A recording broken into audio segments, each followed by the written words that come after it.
Next, a hearing on weather manipulation and geoengineering, with testimony from meteorologists and climate scientists. During the nearly 2-hour hearing before a House Oversight and Government Reform Subcommittee, witnesses fielded questions about climate change, carbon capture, and climate control technology.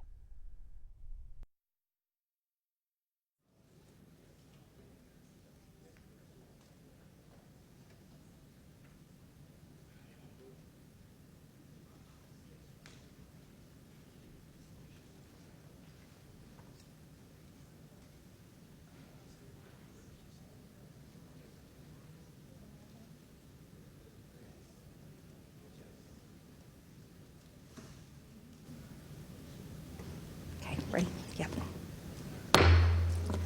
This hearing of the Subcommittee on Delivering on Government Efficiency will come to order. Welcome, everyone. Without objection, the Chair may declare recess at any time. I recognize myself for the purpose of making an opening statement. Good morning and welcome to today's hearing. I would like to first ask for a moment of silence to pray for Charlie Kirk, his wife Erica, and their children.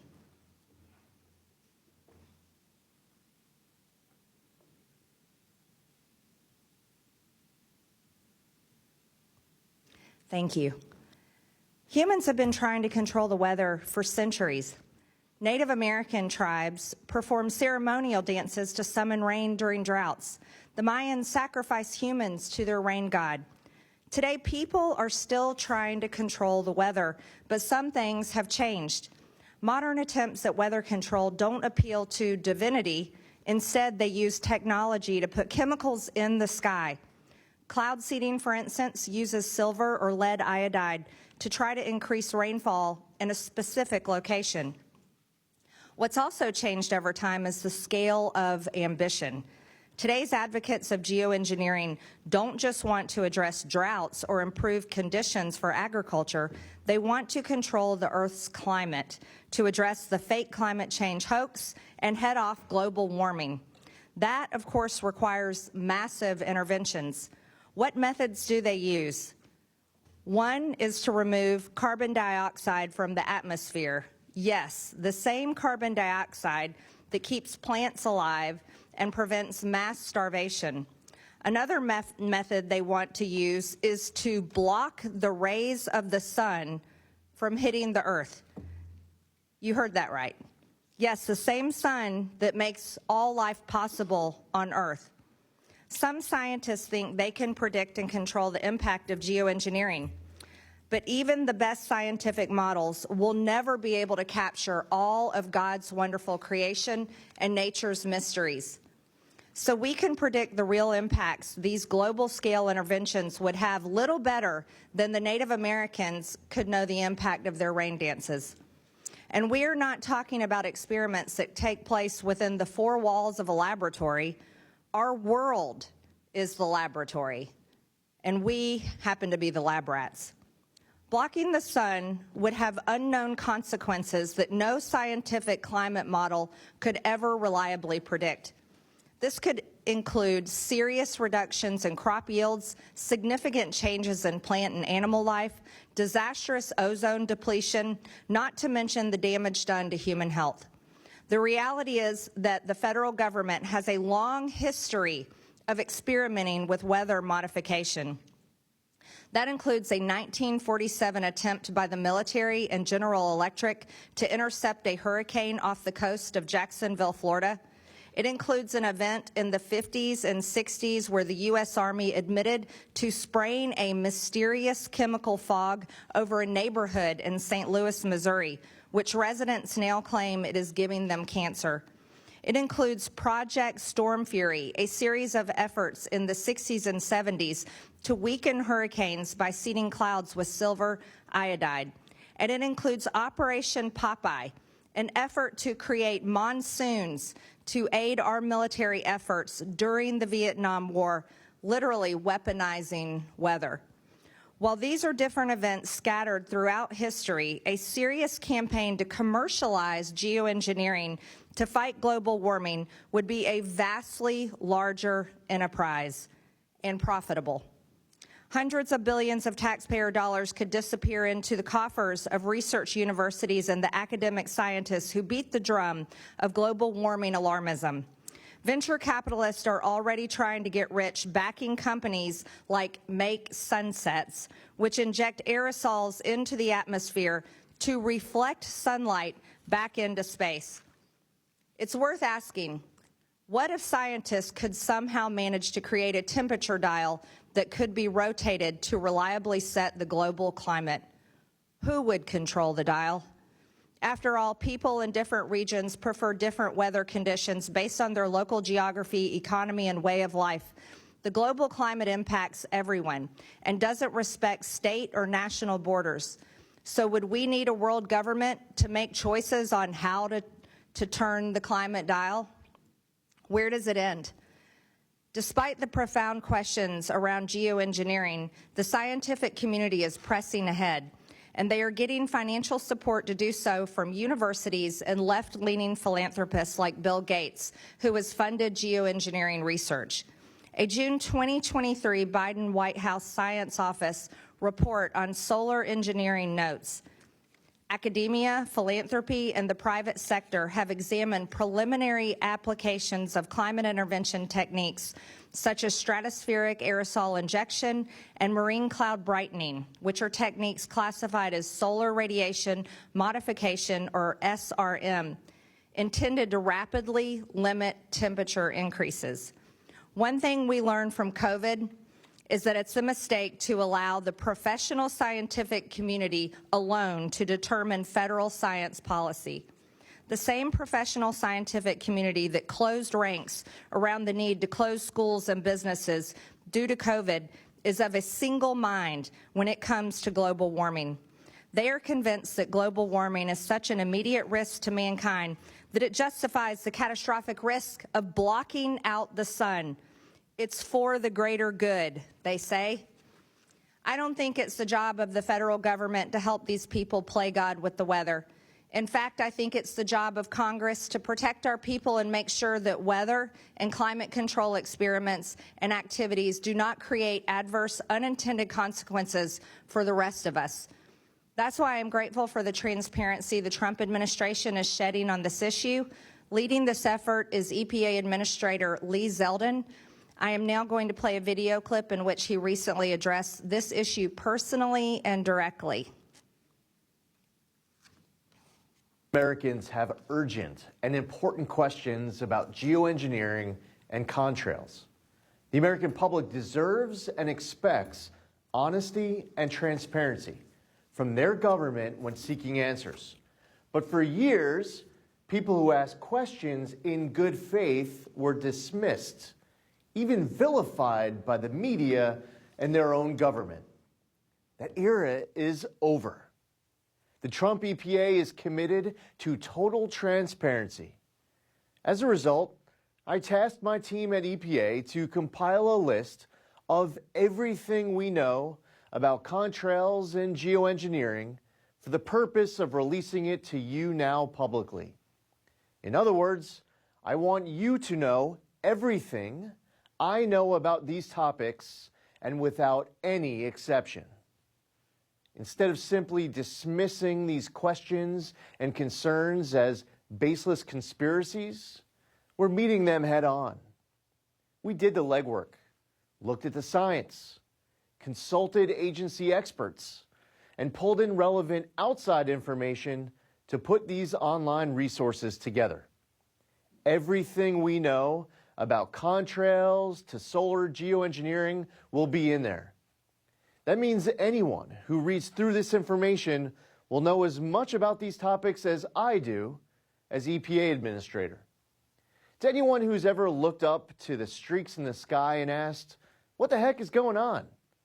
Or seen headlines about private actors and even governments looking to blot out the sun in the name of stopping global warming, we've endeavored to answer all of your questions at the links on your screen. In fact, EPA shares many of the same concerns when it comes to potential threats to human health and the environment, especially from solar geoengineering activities.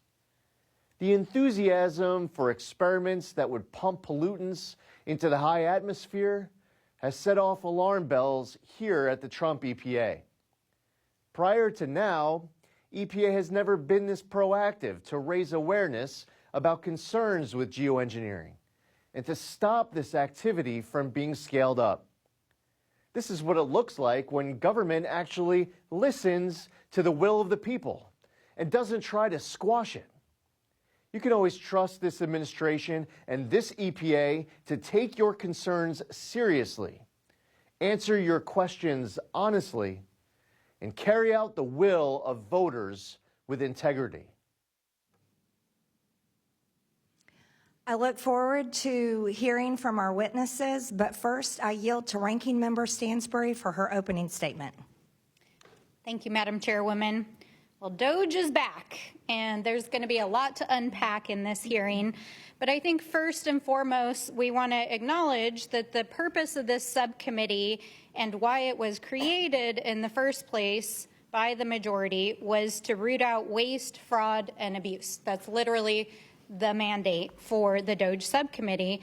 And I want to emphasize that we remain focused on that mission. In fact, we are working on a report on the waste, fraud, and abuse that we're currently seeing in this administration. And I think it's important to also recognize that we are 14 days from a government shutdown. And so I'm troubled to see that this subcommittee, which is designed to address government spending, to streamline efficiency of government programs, has strayed so far from its mission, especially as there's such pressing matters facing our country, including a government shutdown, the passage of the big ugly bill, which not only drove up the federal deficit by $4 trillion, but is kicking millions of Americans off their health care and about to make their health care premiums go up, tariffs that are causing inflation to go up and putting small family businesses out of business, an administration that's flouting the rule of law every day, and a total lack of transparency in the Epstein case as the administration has still refused to comply with the subpoena that this committee issued. So there's a lot of important things that this committee could tackle, and I would think that a topic involving environmental science would be more well suited to a committee that actually deals with science or environmental issues. But I am happy to talk about climate change and weather modification. It's a topic that I've spent many years of my career working on. In fact, I worked more than 20 years as a water resources manager working on drought and water planning issues in the state of New Mexico, and I know how important addressing drought and water issues is for our farmers and ranchers out there. And personally and professionally, there's a lot to discuss with respect to weather modification. And so if we're going to talk about it, let's talk about it. Certainly, there's a lot of DOGE-related topics we could talk about with respect to climate change and weather programs, including the dismantling of climate, natural resources, and emergency response programs, the firing of federal officials, dismantling of EPA, the illegal freezing of federal funding, removal of the U.S. from international climate agreements, dismantling clean energy programs, catastrophic response to natural disasters, including what we saw in Texas. And all of these topics would be ripe for an oversight hearing. So I hope that we can use this hearing to discuss some of those issues. But with respect specifically to weather modification, whether it's cloud seeding or other technologies, I actually agree with many of the assertions about the need for further discussion, further science, and potentially further regulation of these particular technologies. But it's important that we distinguish between fact and fiction, between clickbait and real solutions. So let's talk about some facts. Weather modification and cloud seeding, as was mentioned, it's a real thing. It exists. It has been practiced in varying forms since the 1940s. Increasingly, folks are looking at this as an opportunity to increase rain and precipitation, but the science is still out on many of these technologies, and we absolutely need to understand what are the implications for air quality, for precipitation, and the implications also for water rights in the West, because this could have far-reaching implications. But it's also important to understand that many of these technologies are in the R&D phase. They're in limited use in a number of states, and it's not actually technologies that the federal government even widely supports. This is largely in the private sector. So in the world of science, it is widely acknowledged that more science is needed to understand use, efficacy, and impacts of these technologies. So those are the facts. Those are the facts. But it's hard to understand why we're discussing banning these practices outright in this committee when the Oversight Committee in another subcommittee, literally as we're sitting here right now, is having a hearing about dismantling the Environmental Protection Agency. And the actual bill under discussion in this committee is trying to use the EPA to regulate these particular practices. So the inconsistency in governance is very confusing here.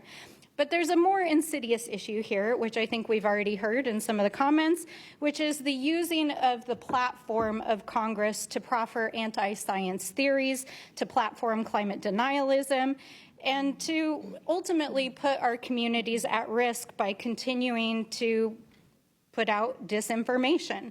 So I'm grateful that we're joined today by Dr. McCracken, who has spent his career very distinguishedly at the national labs, helping to bring together scientists globally and across the United States to understand climate change, its impacts, and to help our communities really understand what is real here in terms of the science. And we hope to dig in to understand what we can do to help address drought, fire, and flooding, and how it's impacting our communities. So with that, I yield back, and I thank the gentlelady.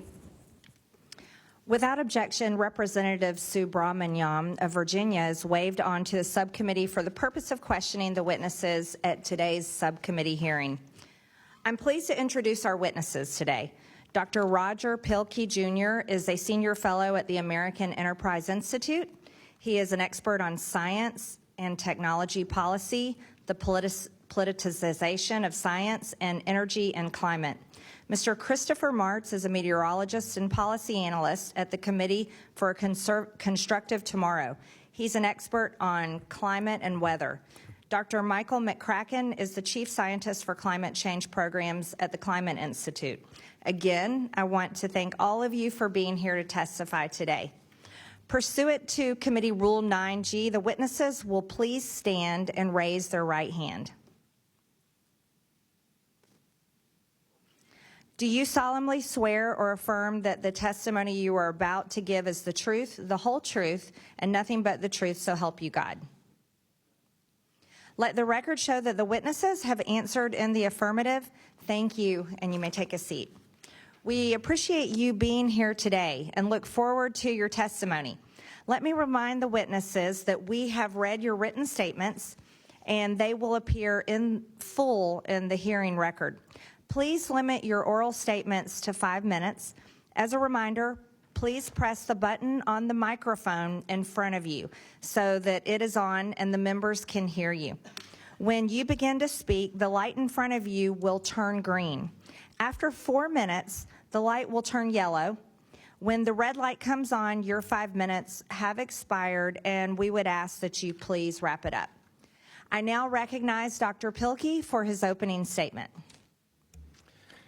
Chairwoman Green, Ranking Member Stansbury, thank you for the opportunity to testify today. For the past 30 years, I've studied the connections of atmospheric science research and decision-making, first as a scientist at the National Center for Atmospheric Research, then as a professor at the University of Colorado, and most recently as a senior fellow at the American Enterprise Institute. My written testimony discusses policy issues associated with weather modification and geoengineering. My prepared remarks begin with 3 recommendations, followed by 10 take-home points, which those are discussed in depth in my written testimony. So first recommendation, Congress should enact legislation to improve oversight of weather modification activities, including first, requesting an assessment from the National Academy of Sciences that precisely quantifies what is known and unknown about the effectiveness of weather modification projects to date, and clarifying the prospects for ever being able to achieve certainty in quantifying that effectiveness. And second, improving the required reporting and communicating of weather modification activities under the 1972 law that defines weather modification in the United States. Second recommendation, Congress should standardize U.S. federal law governing weather modification, ensuring that all states are governed by identical legislative authority. Third recommendation, the United States should lead diplomatic talks on an international solar engineering non-use agreement with the ultimate goal of reaching broad agreement on a collective ban on outdoor experiments involving solar geoengineering and sufficient institutionalized capability to monitor the atmosphere to ensure compliance with the ban. My 10 take-home points. First, weather modification and geoengineering have various definitions in science and policy. Precision is necessary for effective discussion. Number two, under the 1972 U.S. law, a, quote, weather modification activity is defined as, quote, any activity performed with the intention of producing artificial changes in the composition, behavior, or dynamics of the atmosphere, end quote. According to the Intergovernmental Panel on Climate Change, geoengineering refers to, quote, a broad set of methods and technologies that aim to deliberately alter the climate system in order to alleviate the impacts of climate change. Thus, most forms of geoengineering fall under the definition of weather modification activity. Arguably, the direct air capture of carbon dioxide would not fall under this definition, but other simple technologies, maybe painting roofs to change albedos to cool cities, or afforestation could fall under this definition. Number four, weather modification activities have been widely implemented in the United States and around the world for 70 years. Many decades ago, weather modification was called weather control. Nobody calls it weather control anymore because scientists understand that controlling the weather is simply not possible. Number five, despite the long track record of experience with operational weather modification activities, the effectiveness of weather modifying activities for actually modifying the weather is unknown. A hypothesis worth exploring systematically would be whether the precise quantification of the outcomes associated with weather modification is even possible given the scientific record. There is no record of geoengineering being implemented anywhere in the world. Some proposed projects, such as in Washington State and in Sweden, have been halted prior to implementation. Number seven, due to the uncertain effects of weather modification and the fact that geoengineering has not occurred, there is no basis for occasional assertions that governments or others are actually altering the weather. Number eight, supporters of geoengineering deployment experiments involve an interesting coalition of interests. It involves those who think we are in a climate emergency and have to act, those who believe we're not in a climate emergency, but geoengineering would be better than emissions reductions, and finally, those who support or are involved in geoengineering research. Number nine, the U.S. Congress has options for improving research, understanding, and oversight of weather-modifying activities.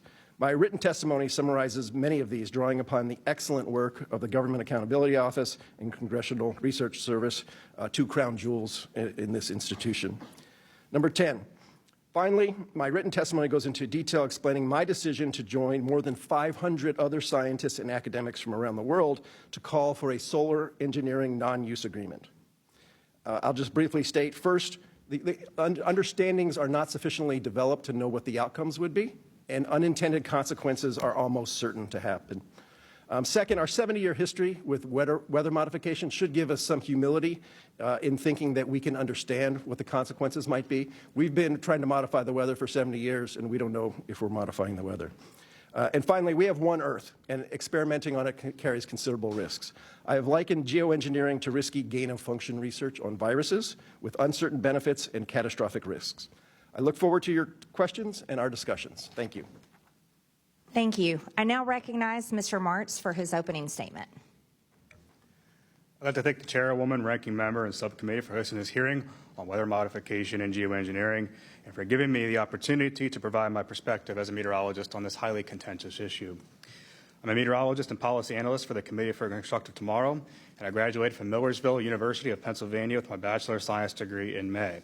My testimony today will focus primarily on two things, and that's distinguishing airplane condensation trails from weather modification and geoengineering, which are three separate things, as well as why geoengineering, particularly solar radiation modification, the solar geoengineering, should be prohibited given the uncertainties about climate change itself, as well as the uncertainties that geoengineering could have on both the environment and life on Earth. Now, in social media circles, people will often confuse weather modification with geoengineering, and to further complicate matters, you will see videos and pictures of these ominous-looking line-shaped clouds that are dashed across the sky. And a lot of people claim that these are evidence that the government is manipulating the weather, especially on a large scale, and that they can do things such as steer hurricanes or generate hurricanes, which was a popular narrative after Hurricane Helene's remnants ravaged eastern Tennessee, northeast Georgia, and the Carolina backcountry last fall. And more recently, people have claimed that cloud seeding caused the Texas floods this summer, which killed, I think, over 100 people, unfortunately. Now, contrails are line-shaped ice crystal clouds that form at altitudes above 20,000 feet behind jet aircraft. The exhaust from aircraft is primarily composed of invisible water vapor, CO2, and tiny particulates such as soot, which act as cloud condensation nuclei, which make it easier for water vapor in the air to condense onto those surfaces and form droplets, which then freeze and form these cirriform clouds that are artificial type cirrus clouds that resemble the feather-like clouds you see in the sky ahead of a warm front. Now, although contrails are definitely more common today than they were 30 years ago, that's largely because there's increased air traffic. And there's no compelling evidence that contrails are being deliberately created to alter weather patterns or block out the sun's energy, especially since contrails actually have a net warming effect on the planet. Now, in my written testimony, I attached a photograph of contrails over London in September 1940. Now, weather modification, on the contrary, is a completely different issue, and it is very real, although its effects are uncertain. It is the deliberate attempt to alter local weather patterns. The most common example of this is cloud seeding. And there's two different methods of cloud seeding. One is injecting clouds, especially mixed phase convective clouds in the summertime with these agents, these hygroscopic water-attracting particles like salt to increase rainfall. The other option is in the wintertime, especially in the Intermountain West, which has faced water storage problems for the last 25 years due to drought and also increased water demand from a growing population. They inject wintertime clouds with dry ice and silver iodide to increase snowpack. Now, the federal government has been involved in cloud seeding since the 1940s. Examples of this include, as previously mentioned, Project Cirrus, Operation Popeye, and Project Storm Fury, but the results of these in the long term have been inconclusive. Cloud seeding may affect rainfall locally from a cloud by up to 15%, but it's largely ineffective at large scales. 9 states actively facilitate cloud seeding programs, but they have strict regulations about when and where they can be implemented. And there are 2 states, however, that have banned it, which is Florida and Tennessee. Now, geoengineering is a different issue from that. It's a proposed attempt to counteract global warming by either removing CO2 from the atmosphere or altering the amount of sunlight that reaches the Earth's surface, the latter of which is a very controversial topic. Stratospheric aerosol injection is the most widely researched SRM method, and it involves the addition of sulfur dioxide mainly into the stratosphere. And that chemical, SO2, then reacts and becomes highly reflective sulfate aerosols, which block out solar radiation. And this will be very similar to the cooling effects induced by major volcanic eruptions. The IPCC says that with high agreement that it could limit global warming to below 1.5 degrees Celsius above pre-industrial levels. Now, in regard to whether cloud seeding should be banned, I am of the view that we should minimize our interference with nature. I appreciate how cloud seeding has advanced our understanding of cloud physics as a meteorologist, but trying to manipulate the weather, even on a localized scale, can have unintended consequences downstream. As far as the weather is concerned, the effects are uncertain, but there are some concerns with how it affects water tables in our soils, because long-term injection of silver iodide into the atmosphere can precipitate down into our soil and water tables, and the long-term effects of that on marine life and aquatic life and terrestrial plant life and animals has not been studied definitively in the long term. Now, as far as the geoengineering goes, using the planet as a test monkey for emerging technologies poses all sorts of risks. Among these that have been highlighted by the EPA are stratospheric ozone depletion, acid rain, and reduced crop yields. There's also the question of whether such large-scale climate interventions is even necessary given the uncertainties regarding climate change. While the planet has gotten warmer over the last 100 years, there is uncertainty as to exactly how much influence humans have exerted on it. And this uncertainty arises from the fact that climate models produce too much warming with known physics, which is why modelers have to artificially calibrate their models to the instrumental temperature record. There's uncertainty in the magnitude of the natural energy flows as measured by satellites, which is 6 times larger than the estimated energy imbalance caused by CO2, which means that warming could be mostly natural and we just don't know, or it could be mostly anthropogenic.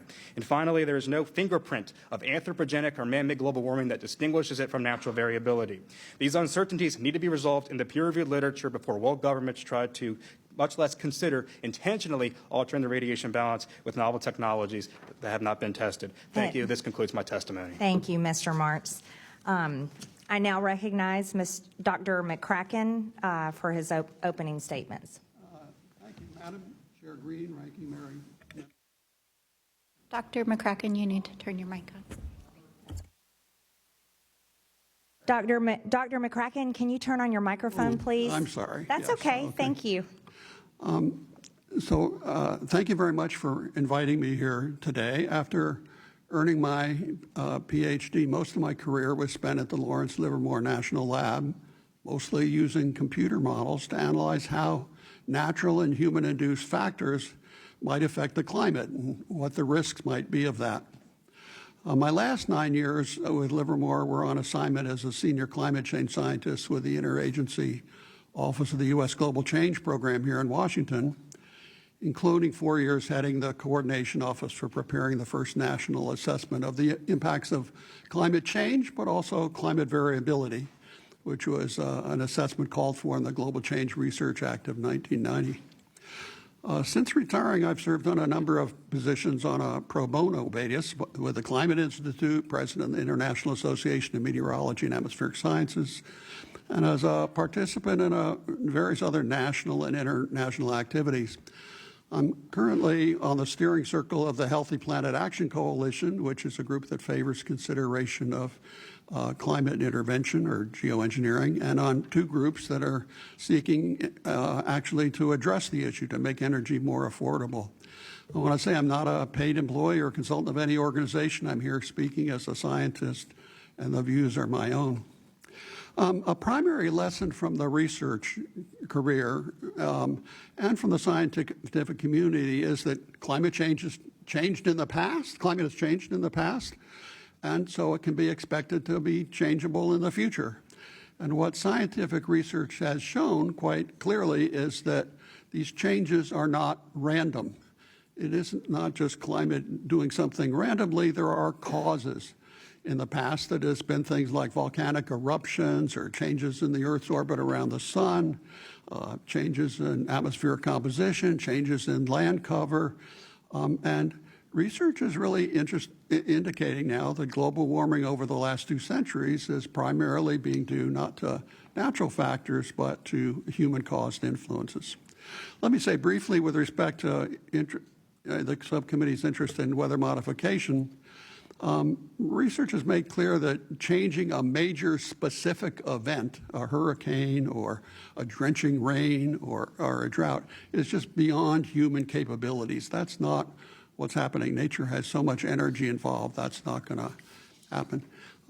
As my fellow panelists have said, there's not really scientifically convincing evidence that it works, but there's not scientifically convincing evidence that it doesn't work. And so it can perhaps increase rainfall in some very dry places. And this is because it's so uncertain, that's exactly why there's so little weather modification actually going on. It's just not clear it's a worthwhile investment, and it certainly cannot cause massive floods or hurricanes. With respect to the subcommittee's interest in theoretical geoengineering, the notion is to explore if there are viable approaches to offsetting the increasing incidence of extreme weather and other impacts that are happening from climate change. My views sort of come from the broad scientific community, and on this issue, I disagree with these other panelists that thinking that research on climate intervention is something that needs to be done. The approaches that are used in doing it are all based on what's happened naturally. So volcanic eruptions put sulfur dioxide in the atmosphere, it turns to sulfate, it reflects maybe 1% of solar radiation. It's not like it blanks out the sun in any sense. And that can sort of exert a cooling influence. We had that after Mount Pinatubo. The climate went down. Then the aerosol sort of got mixed and naturally removed from the stratosphere, and the climate sort of recovered and kept going up. So are there approaches that we can use that based on nature that we can optimize, maybe putting in a little bit on a constant basis and see what happens, try and learn about that. So nature has really done the experiments on this, on whether these approaches will work. That's not something that science really has to go back and do. What we have to do is see if the tailoring and the optimizing and how that will work, will it be beneficial or not? So there are a host of questions for research to consider. What's happening due to global warming is quite exceptional, particularly not just the temperature, but the dew point is going up, and so places in low latitudes are having just almost intolerable situations and don't have the air-conditioned space that we have to go into. There's increased and accelerated melting and loss of mass from Greenland and the Antarctic ice sheets. 20,000 years ago, sea level was 400 feet lower than that. And then on over the next 12,000 years, 2/3 of the ice on land melted and it came up. So there's about another 200 feet of sea level equivalent in the Greenland and Antarctic ice sheets. And we really don't want to start those to get melting. Dr. McCracken, I'm sorry. Yes, if you could Okay. just finish, please. Thank you. Okay. Well, thank you. I just say, finally, if I could, that there's no geoengineering of any type going on at the global scale. There are a few localized efforts, like to save the coral, to preserve the coral Great Barrier Reef.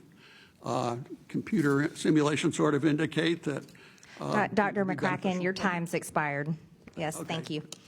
I now recognize myself for 5 minutes of questioning. For years, anybody who questioned weather modification was labeled crazy or a conspiracy theorist. Now we've learned that they've been doing it for decades. And not only is it a multi-billion-dollar industry, the government has invested a lot of Americans' hard-earned tax dollars into it. They've been forced to spin it, and apparently it is now the only way we are going to save humanity. However, let's look at the risk. According to GAO, injecting a cloud with silver iodide increases precipitation anywhere from 0 to 20%. It could be even more, but the truth is that we really don't know for certain. The questions that are asked is, can you control the exact amount of precipitation that a cloud will produce if it is injected with silver iodide or another cloud seeding agent? Can you control where the precipitation is going to land with 100% certainty? Can you say that it will not cause or enhance flooding with 100% certainty? Is there any way to measure with absolute certainty the effectiveness of seeding a cloud? Do we know with 100% certainty how much rain a cloud would have produced if it had not been seeded? And lastly, did the American people ever get to have a say in any of this? The truth is that there's absolutely no way to measure the effectiveness of cloud seeding. But something else that needs to be known is the American people deserve to know that there is very little rules and regulations over this. These companies that perform cloud seeding and other types of geoengineering projects have to fill out forms from NOAA, and they have to list what agents they're using. And there is a category that simply says other, and they don't have to even fill out what other means. And I think that's extremely concerning. But I'd like to talk a little bit more about solar geoengineering. It's completely different. More consequential approach to human manipulation of the planet's climate. One geoengineering company called Make Sunsets injects aerosol into the atmosphere to reflect sunlight back into space. I want to show you their frequently asked questions page on their website. Mr. Pilkey, it says here, it says, what are you doing? It says, we're using balloons to launch reflective clouds into the stratosphere. And then it says, why? It says, unless we reflect sunlight, tens of millions of people will die, and 20% of species may go extinct. We're using the most effective way to reflect sunlight that we found and can afford to deploy. Mr. Pilkey, is it true that tens of millions of people will die if they don't do this? There's nothing you can find in the IPCC or other scientific literature to suggest that's a consequence. Sometimes those stark claims are made to try to scare people into other forms of action on climate change. So if you don't change energy policy, we're going to mess up the stratosphere, and that's how I interpret that. Sounds like a major threat for their company to make money. They said, how long do Make Sunsets clouds stay in the sky? Depending on the altitude and latitude at which we release them anywhere between 6 months and 3 years. They also say, is it legal? They say yes, it falls under the Weather Modification Act. Then they have a question here, Mr. Marks, I would like you to stop doing this. And they say, and we would like an equitable future with breathable air and no wet bulb events for generations to come. Convince us there's a more feasible way to buy us time to get there and we'll stop. We'll happily debate anyone on this. Mr. Martz, they don't think that the rest of us have a say in this. How do you think? What do you think about that? Well, I think that the claim that the air is not going to be breathable is just patently ridiculous. Carbon dioxide, although it is a greenhouse gas, and yes, I do agree that some of the warming, at least, that we've seen in the last 100 years is probably due to CO2 emissions. There's no indication that the air is going to become unbreathable. It makes up 0.04% by dry air volume of Earth's atmosphere. And submariners in the Navy are subject to concentrations exceeding 5,000 parts per million and are just fine. Well, let me ask another question, Mr. Martz. You know, it's sulfur, right, that is put into the air. Is there health consequences for people, especially like after volcanic eruptions? Is there health consequences to that type of injection into the atmosphere? Well, sulfur dioxide, if it's injected into the stratosphere, obviously it blocks out solar radiation, and so that would potentially, that could, if it's implemented on a large enough scale over a long period of time, it could reduce crop yields because obviously plants need sunlight to grow. They need water and CO2, just basic photosynthesis. And there's also concerns that if it gets into the troposphere, it could create acid rain, and that is called acid deposition into the soil. And that makes it hard for plants to obviously to grow, and that harms plant and animal life as well. Obviously, Mr. Martz, I'm out of time. Thank you very much. I now recognize Ms. Stansbury for 5 minutes. Thank you, Madam Chairwoman. Well, I do believe we have actually discovered the purpose of the EPA. Literally, this is why the EPA exists, is to regulate, study, and understand how modifications to the environment impact human health and the environment. And in fact, that is the primary purpose of the Science Advisory Committee for the EPA. You do a regulatory process, you look at the science, you determine whether or not it's good for the environment and for human health, and then if it's not, then you come up with science-based solutions to regulate it. That's literally why the EPA exists. So I'm excited. We've discovered why the EPA exists today in this committee hearing. But arguably, the largest geoengineering experiment in human history is climate change. And Dr. McCracken, I am really grateful that you're here to help us cut through the noise on all of this. You've had a distinguished career at our premier national labs, and you've also been intimately involved in helping to bring together consensus around climate change, including to understand both the global implications in carbon emissions and also what that looks like in terms of downscaling for specific places. And so I just want to, I had to print, this is a well-known graph for anybody who has studied and understands climate change, but the science is very, very, very, very clear. Since the beginning of the Industrial Revolution, you can see here that carbon emissions have gone up steadily, and global temperatures have also gone up. And the chemistry and the physics of that is that it creates energy in the atmosphere that affects the entire global distribution of weather events. So, you know, there's a lot of misinformation that gets put out there for folks that don't really understand the science of climate change, and it's representation at the local scale is very different in different places, and it's always changing. So Dr. McCracken, I hope that you can help us understand a little bit more. I mean, at the most basic level, we have the opportunity to educate the public here in this committee today. What is the global scientific consensus about how we address this? Well, so we have good indications that what's happening with the carbon dioxide is it's coming from human activities, primarily from fossil fuels, some from deforestation. And we know also from history and physics and a number of other ways that that's going to lead to trapping of heat and making things warmer. If you want to stop getting warmer, and we've been going up significantly at a very rapid pace compared to geological times, you basically have to stop and phase out CO2 emissions. Exactly. And, I want to just correct something that was discussed earlier, which is that the idea was put forward that somehow we want to eliminate carbon dioxide on planet Earth. That's not, let's just be honest and clear about this, that is not possible by the laws of physics. Okay, so let's just say that. But really what we're talking about is reducing the amount of atmospheric carbon that is in the atmosphere so that we get back to something more approximating pre-industrial revolution activities, because it is driving the capture of heat on planet Earth, and heat creates energy. That's just, anyone who's taken physics or chemistry, that's what climate change is. It's increasing energy on planet Earth, and that causes more extreme flooding, more extreme storms, it causes drought in some places. It changes the whole distribution of how the planet's energy functions. And that is really what climate change is.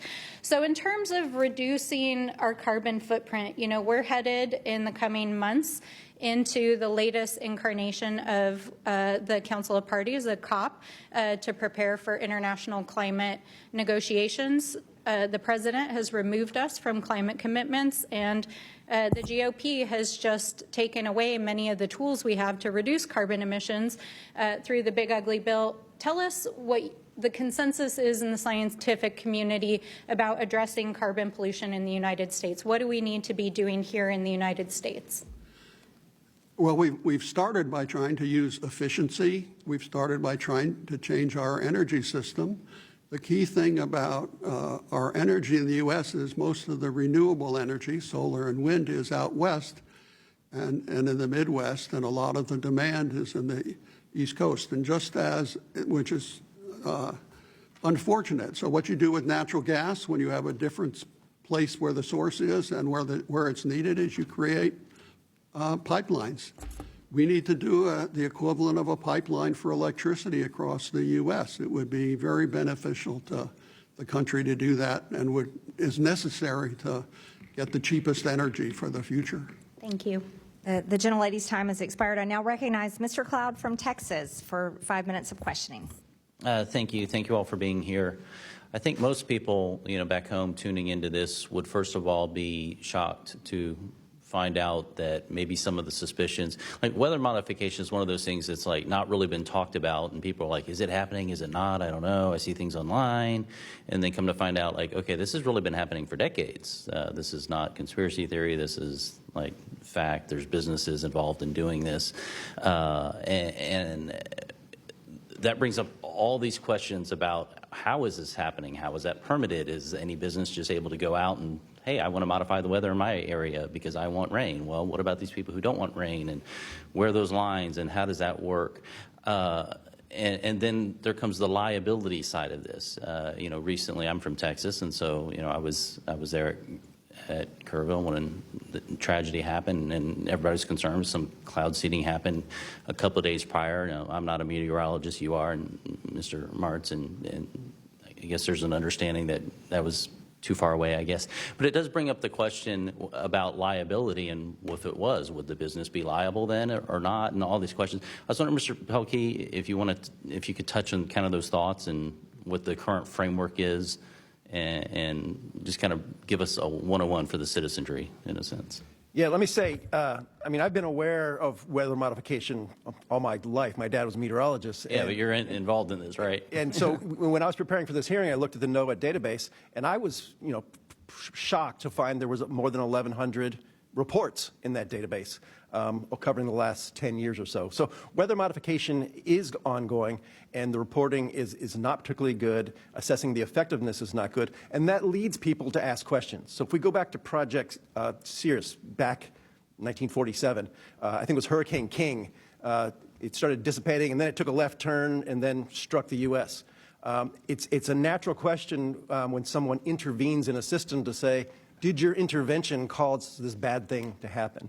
This is why I've recommended having a very public, very authoritative study. We can't have Republican science and Democrat science. We have to have science that's trusted by everyone to assess what weather modification has been done, what have been the effects. If we don't know what the effects are, what research can we do to know those effects? And if we can't know the effects, maybe that would structure how we think about going forward with that technology. Mr. March, do you want to speak to that? Yeah, I largely agree with that. I was actually going to bring up Project Cirrus, which obviously was a concern. There's also the concern, you know, in the case of like geoengineering. I know it kind of going off topic from weather modification, but it's a similar kind of issue here. If you were to, again, if they were to implement this and it were to be successful, it were to cause, you know, a few tenths up to maybe a degree Celsius of global cooling, you know, over the course of 3 to 5 years. And of course, you'd have to continue to do that over several years because the aerosols mix out. Mm-hmm. But there's also the concern that say we did this, you know, and the instantaneous cooling occurred, and there was a really cold winter, you know, that sent, you know, temperatures plunging below zero down into Louisiana. We saw this actually this past winter with the Gulf Coast winter storm and the Arctic outbreak. Say something like that happened, well, people will then probably, you know, blame that on the geoengineering. In fact, we know kind of through what natural variability, you know, obviously the effects of this with volcanic eruptions. In 1815, rather, Mount Tambora erupted and caused the year without a summer in 1816 when there was 2 feet of snow in Vermont in June. And during that same period, there were frosts in Georgia, the chairwoman's district. So there's definitely concerns about that, and there would be, you know, lawsuits filed. After Project Cirrus, there were lawsuits filed, and obviously the results were eventually inconclusive. And the U.S. Weather Bureau put together a team of scientists that showed that the hurricanes can make those kinds of turns all on their own, and that kind of allowed the lawsuits to kind of subside. But there are definitely real concerns about that happening in the future. I mean, again, we just saw this with the Texas floods, with I think it was Rainmaker Corporation, if I'm correct. And obviously, when they seeded, that was the days before, and it was I think 150 miles southeast of Houston. So it had no effect, but the people still ask the questions, and it also raises the concern of lawsuits being brought against these companies. Well, and then I have the question, and Dr. McCracken, you talked about this too. You said there's no scientific evidence that it works or that it doesn't. You mentioned that too, Mr. Pelkey. You know, we've had people, not on our subcommittee that I'm aware of, but on our general oversight committee say, you know, the Earth's going to end. I think the countdown's down to 6 years now.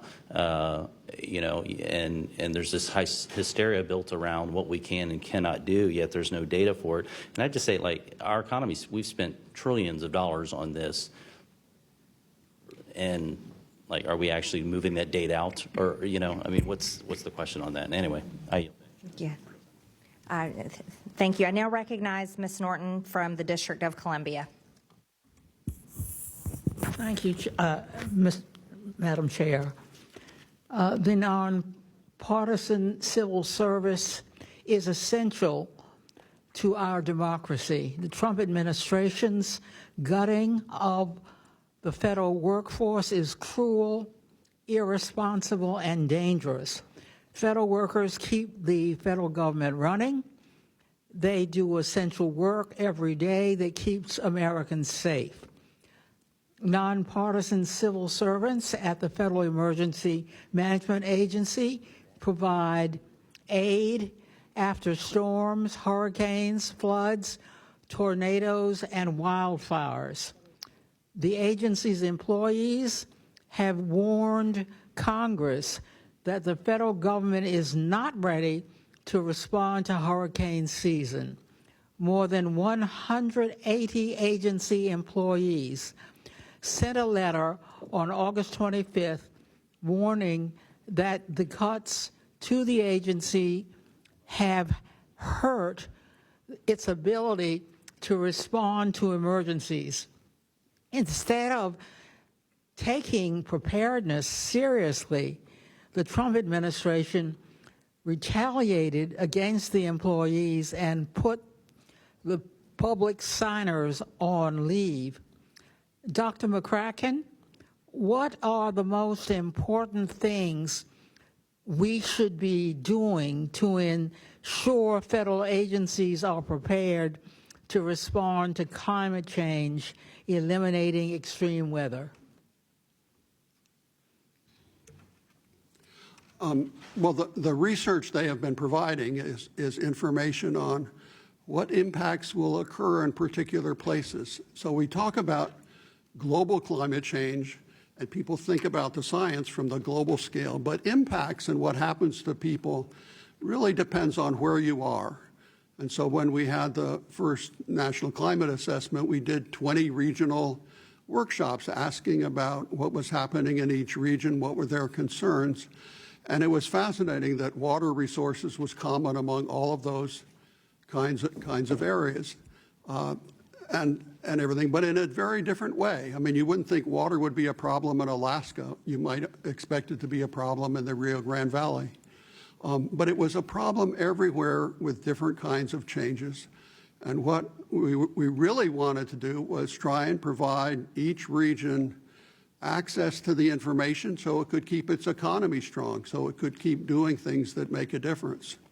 I mean, in Washington, one of the very interesting things that has been done, it's known as one of the cities with the most trees. That's sort of a weather modification effort to provide shade and to provide moisture evaporation. One of the first weather modification assessments done in the U.S. was done by Thomas Jefferson. He basically noticed that clearing the coastal plain in the Atlantic of forests to have farms affected the sea breeze. And so there are effects going on. You want to think about what's going on in your region. You need to have information that's specific to your region. And that's a translation issue of getting from the global models down to what's happening locally. What is the statistics of the weather that is going to change? Warmer nights, hotter days, more frequent hot days, higher dew points. Those are the kinds of things that people really need to know about to help build their resilience and protect themselves. Dr. McCracken, why is it so important that scientists follow the data and not presuppose their conclusions? Well, it's so what we try and do as scientists is reconcile multiple things. One is the data that comes in and the observations. Another is our theoretical understanding of how physics works, about cold air being denser than warm air and how things move. Another is looking back over the history of the Earth to try and understand and figure out why those changes were occurring that are shown in the geology. And so what scientists are looking for is consistency across things, not just at any one. You can't believe just one or the other. You have to look at consistency across all of those aspects. Thank you, and I yield any time remaining to the ranking member. The gentlewoman's time has expired. I now recognize Mr. Burchett from Tennessee for 5 minutes of questioning. Thank you, Chair Lady. Briefly, Mr. March, can you explain what cloud seeding is? Yes, I can. Happy to explain it. So cloud seeding is the attempt to enhance rainfall or snowpack on a very localized scale. And obviously Localized meaning? We're talking on like a couple kilometers, few kilometers scale. Okay. Yeah. Are the materials used in cloud seeding safe? There are some concerns with silver iodide and how that when it precipitates out into the soil. There's concerns that it negatively can affect marine life, aquatic life, terrestrial life because of the release of silver at high concentrations. As far as dry ice, the dry ice method of it, which those pellets sublimate into CO2, that's a harmless method. Would you feel comfortable drinking a glass of water with several parts per million of silver iodide in it? I probably would not want to do that, no. Okay. That's a good answer. Are states seeing measurable successes in cloud seeding? Not on a very large scale. We're talking not on a scale that's over 200 kilometers. But on a localized scale, there is some evidence that these statewide efforts, especially in the Intermountain West in Colorado, can increase like the snowpack or precipitation by up to 15%. But the range is 0 to about 20% based on the peer-reviewed studies that I have read. But there's not a 100% success rate with that. That being said, I don't think that we should be trying to do that. Are you familiar with the process where they basically do it in a grid and then they follow it on the satellite to see where the rain had fallen? to verify, in fact, that it was effective or not effective? Yeah, I've seen that they do. There's obviously control areas and areas of experimentation, and the results are very inconclusive in the literature on that. And basically the process is they put this stuff in the air, it gets in the clouds, moisture condenses on it, and it falls in the form of water droplets or snow, whether due to the temperature, correct? Correct. Okay. Is it possible that there could be lawsuits in the future of people say they're being robbed of their rainfall? Say if the winds were in a westerly position and the clouds were to empty, say in one county that was east of this area, and then they thought that the rain should have come to them, and yet it was literally stolen from them by the cloud seeding prior to that? I think that I think there could be concerns for lawsuits of stuff like that for sure.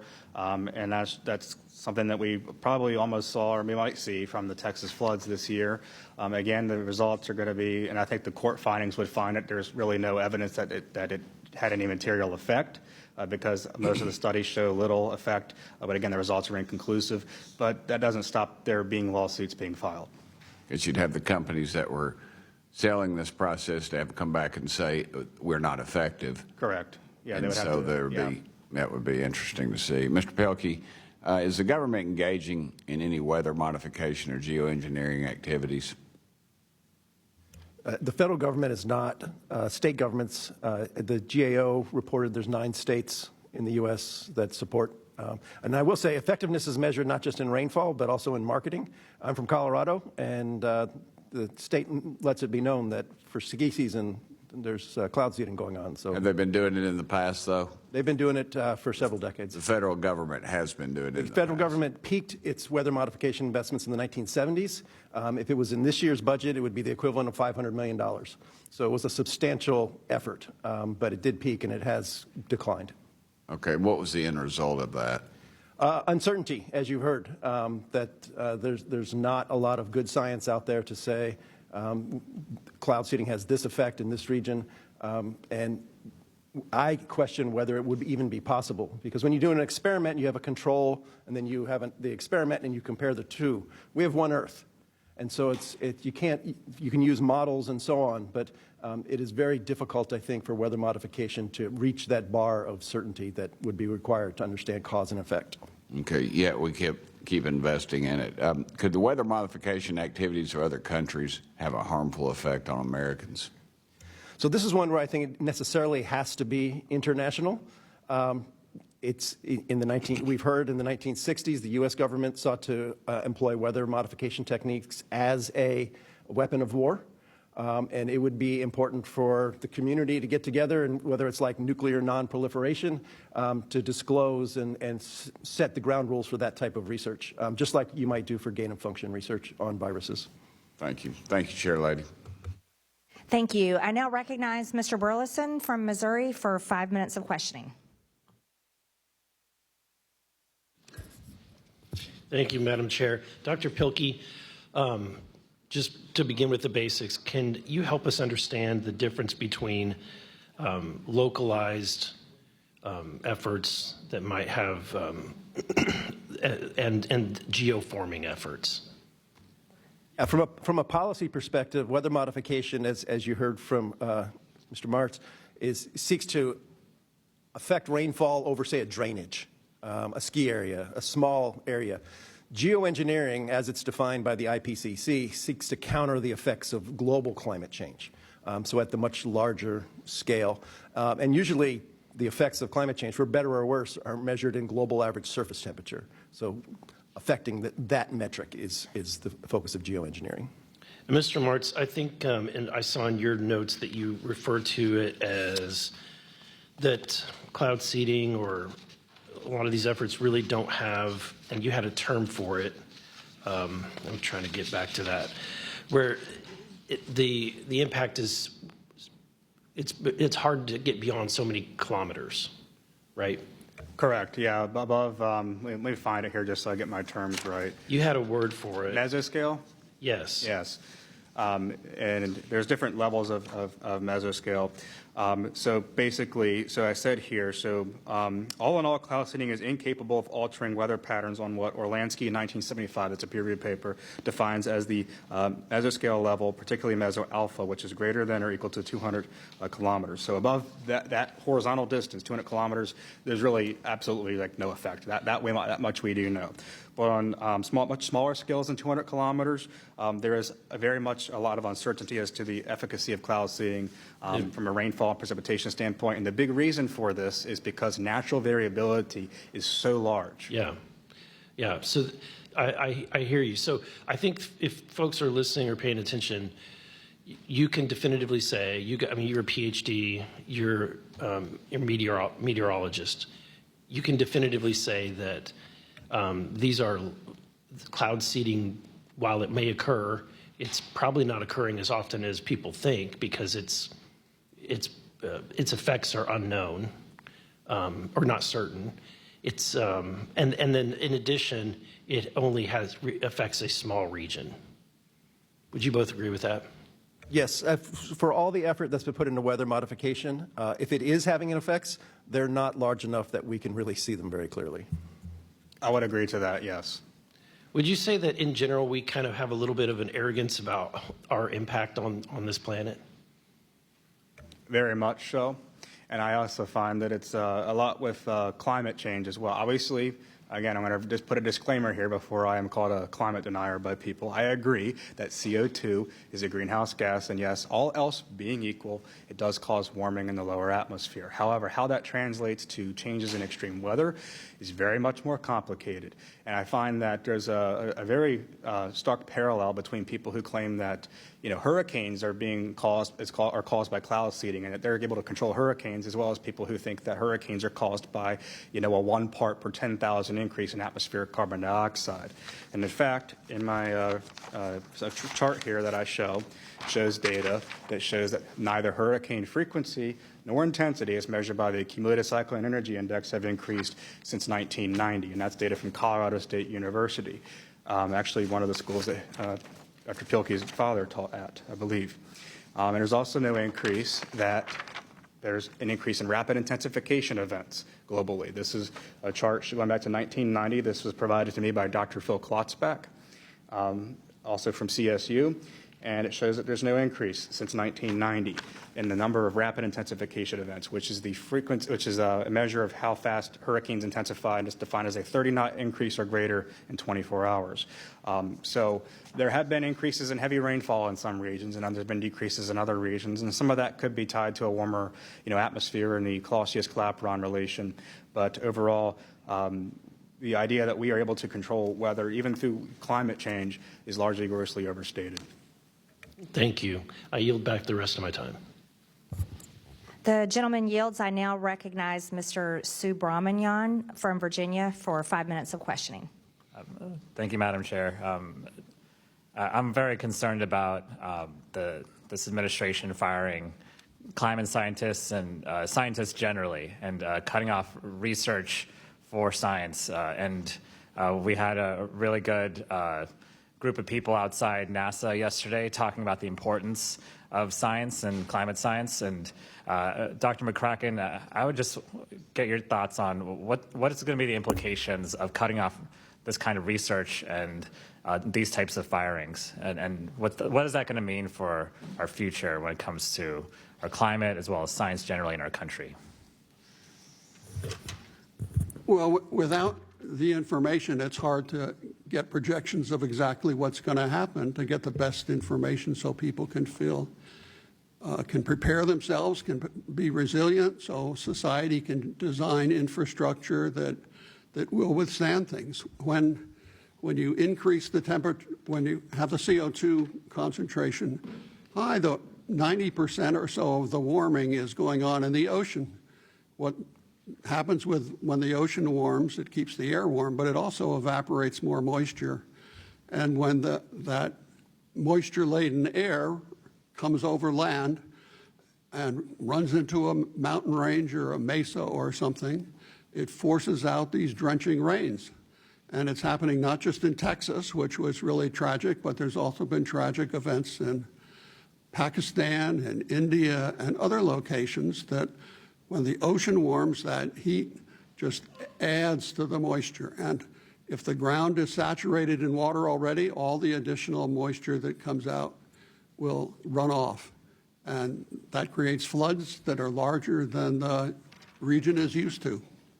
And these weather events are costing us tens of billions of dollars, not more, as a country. It's going to cost us trillions eventually. You know, what can we do to prevent these weather events in the future? Well, if you want to stop ocean warming, you basically have to stop having carbon dioxide trapping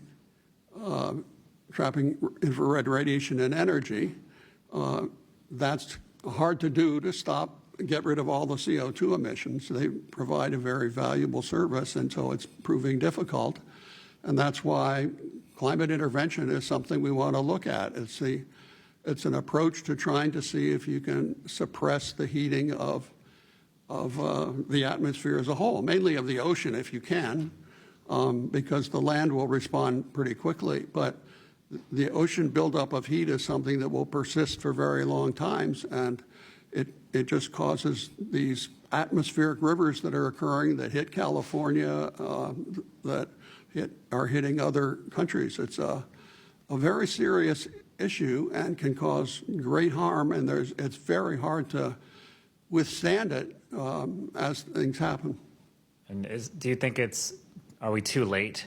Is there things we can still do when it comes to curbing the negative effects of climate change? Well, there are some doomsayers out there, but there are certain things we can do. One thing is cutting methane emissions. Methane is natural gas. It leaks out from fossil fuel things. It comes from agriculture and other things. That has an atmospheric lifetime that's very short, whereas CO2 has a long lifetime. So if you can sharply cut CO2 emissions, that really helps. And there is an international initiative to do that. And so that's one of the first things that people will urge as something to do. Great, thank you. I yield back. The gentleman yields. I request unanimous consent that the subcommittee have a second round of questions for the witnesses. Without objection, so ordered. I now recognize myself for 5 minutes of questioning. It's an interesting observation to listen to the discussion between what I would call two sides in the belief on climate. And I'd like to ask each of you, and I'll start with you, Dr. Pelkey, has Earth's climate and temperatures, has that been something that has changed historically since the creation of the world? Yeah, there's long time series that go back thousands, millions of years showing vast changes. However, the changes over the last century and a half have been judged to be largely driven by the accumulating greenhouse gases in the atmosphere. So that's not particularly controversial. What is controversial is what are the effects? When will we know them? I would disagree with Dr. McCracken that we can control weather with carbon dioxide emissions. There's no knob that says more extreme weather, less extreme weather. There's a lot of great reasons for reducing carbon dioxide emissions, but I don't think anyone should think we're going to stop hurricanes or floods or atmospheric rivers using that knob. Mr. Martz? I largely agree with Dr. Pilkey about that assessment pretty much entirely. I do agree that obviously the planet has gone through all sorts of ebbs and flows throughout the 4.5 billion year history.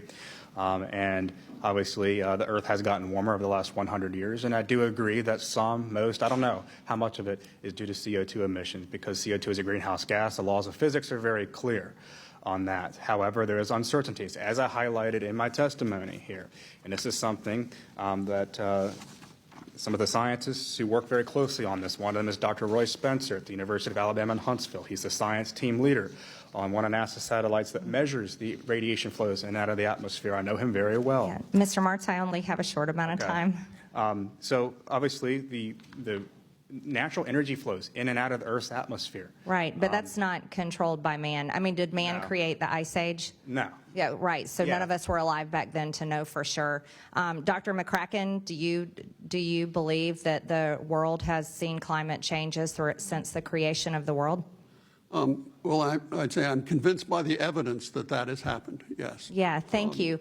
I'd also like to ask you all if you believe that people, regular people, the American people, and people all over the world, do they have the God-given right to clean air, clean water, clean crops?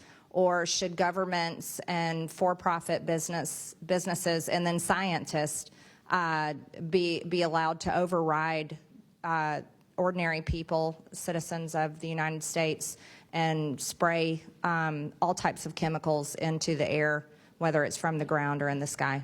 Who has a God-given right over that? Dr. Pilkey. Yeah, that's in my testimony. That's why I called for enhanced oversight and regulation. I have this old-fashioned view. I'm a political scientist by training, that the government is the people. And if we start talking about the government being separate from the people, then something's messed up out there. And so I would much rather see people, normal people, feel like the government belongs to them and that they are one and the same. The government, or clean air, clean skies, and clean land? Well, the way we regulate and get clean air is we come together and work and call it government, call it whatever you want to call it. But there's no way to have clean air to regulate geoengineering unless people can come together and make decisions that this is in our common interest. Right. So. Mr. Martz. I agree with that sentiment as well. I think that there obviously needs to be stricter oversight and regulation on some of these technologies, and probably some more research into them. But I think that there should be, largely with Dr. Pilkey, a non-use agreement, especially on the solar geoengineering aspects of it. And as a final point, yes, people should have a right to, to clean air, clean water, and all of that. Dr. McCracken. Yes, of course they should, and there's actually a lawsuit of the youth trying to ensure that is something that the government does to make sure that there is clean air, clean water, and a healthy climate. Yeah, thank you. I agree with that. I just want to point back to a government-funded project that was in a government housing where in St. Louis, Missouri, where the U.S. Army sprayed some sort of chemical fog over these people, basically making them lab rats in an experiment. And that's how people feel today about all types of weather modification and geoengineering. No one wants to be a lab rat. And I appreciate your comments where we only have one Earth, and we really honestly should be taking care of that. My time has expired.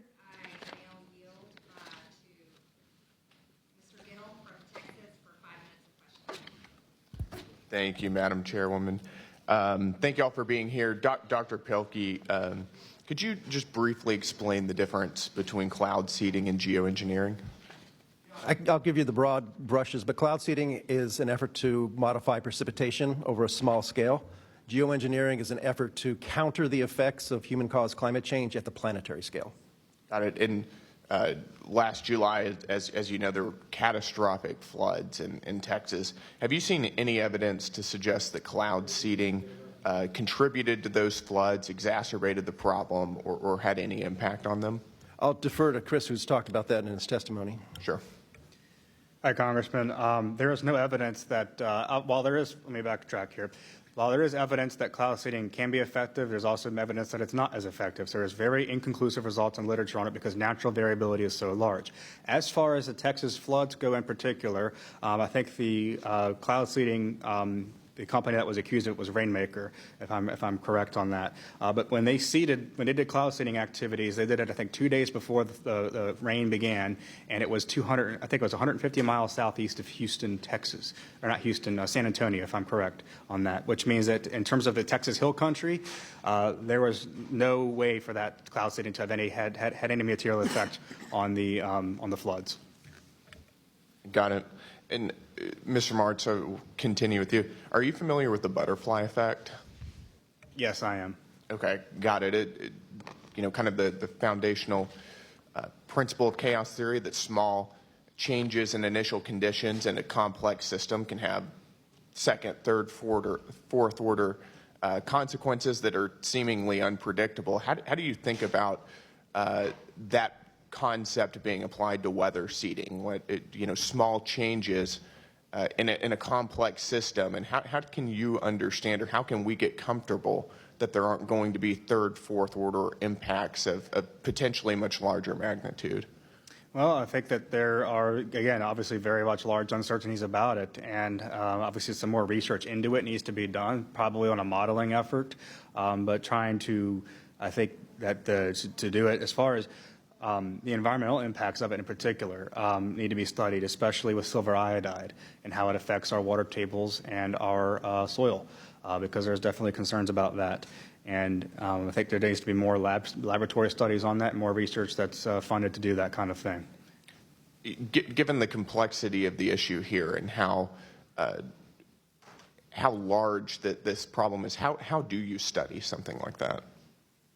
No, I think that you would employ a group of scientists and do some sort of bipartisan effort to look and see what we know about it, and to do a comprehensive, thorough report that would be people from different perspectives that come together and discuss and mesh out the details, and then conduct experiments on it. Because in science, you can't just use even modeling. You also have to test things and do it through a laboratory experiment to have observations, because all science is numbers.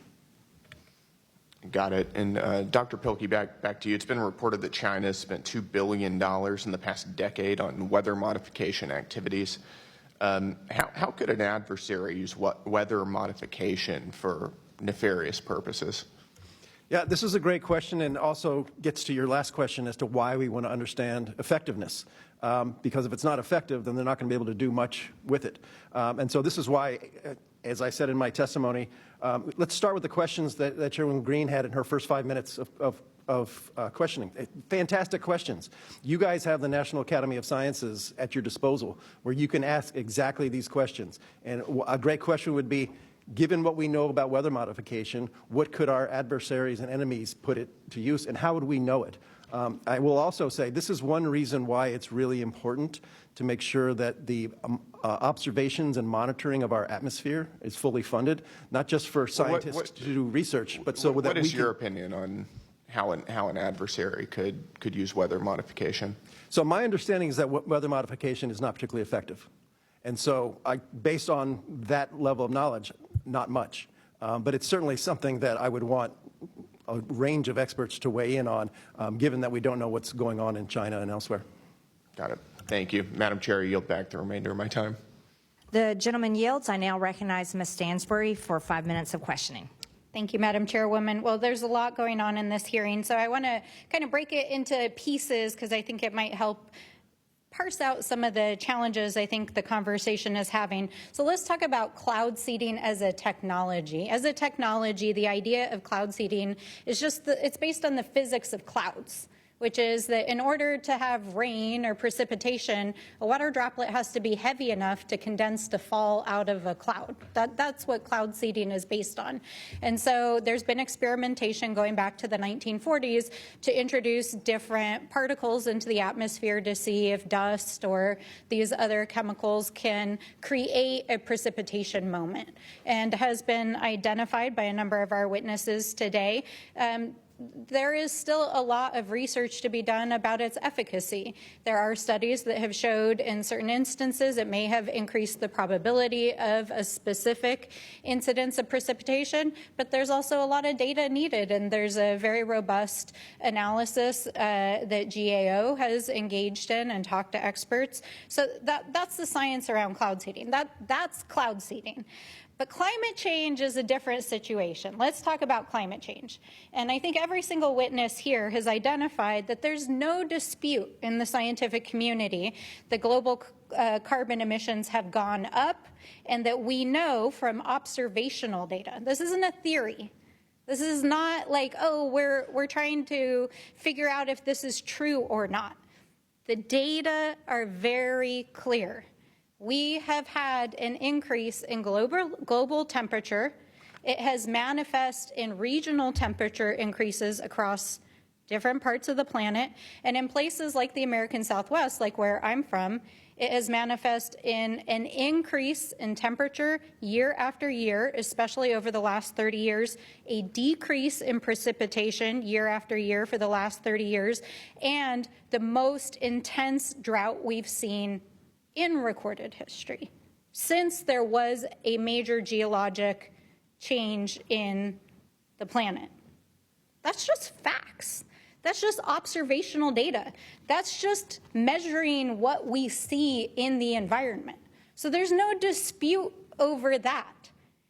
And so what scientists have consensus about is that carbon is a pollutant that is coming from industrial activity all around the planet. It is a challenge that involves the commons, which is our atmosphere. I agree wholeheartedly with the chairwoman that we should be regulating, spraying, or putting things into the atmosphere, and that's exactly what the EPA does.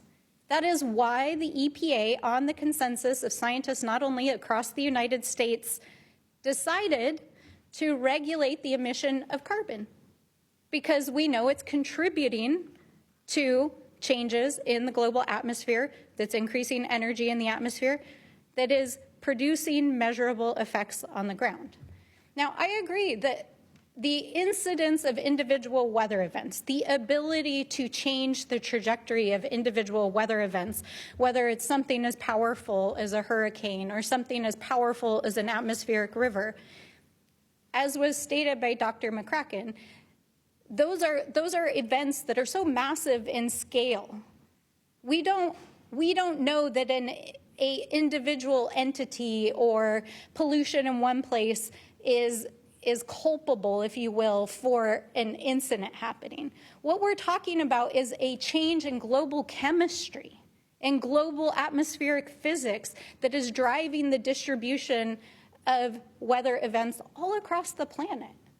And that is why it is a common pool problem. It is why we need international climate agreements. It is why tens of thousands of scientists around the world are urging countries to take climate action now.